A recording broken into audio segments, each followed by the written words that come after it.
If you came to this spot along the Yuma border over the last few years, it's likely you would have seen hundreds of people lined up waiting to get arrested by Border Patrol. Now it's completely quiet, and Yuma's mayor, first responders, and locals all say it feels like the situation here is back to normal.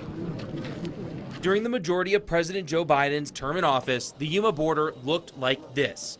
At its peak, December of 2022, local Border Patrol was apprehending 1,000 people a day. Now, that number is down to under 10 a day, a decrease of 99%. When it was really bad, they were everywhere. Bill Bentley has lived in Yuma since 2004. He says seeing the impacts of President Biden's border policies on his community and the country led him to vote for Donald Trump in the 2024 election. I'm a veteran. There's a lot of people I know that not homeless, but they're having some trouble and they're serving service, and these people getting, hotels and food and cards and stuff. And then, I didn't think it was right. You felt like it was an issue of fairness? Yeah, absolutely. In Yuma, released asylum seekers received humanitarian assistance from a local nonprofit and free transportation to the Phoenix airport. They then may have received a free place to stay depending on their final destination inside the U.S., paid for mostly by taxpayers.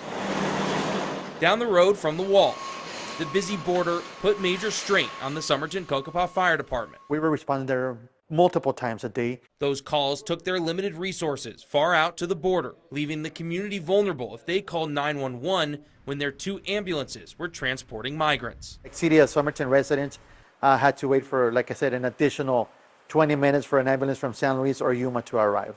And since President Trump took office, this year you've had 0 calls to migrants at the border. Correct. 0 calls relating to migrants, yes. At Yuma City Hall, it's like a sigh of relief at this point. Yuma's mayor, Doug Nichols, says the change at the border is a direct result of actions by the Trump administration. A president who says, we're closing the border is not a place you can cross, it reverberates through the whole world. And numbers did begin to decline when President Biden signed an executive order limiting asylum access in June. But the numbers have even further decreased since January.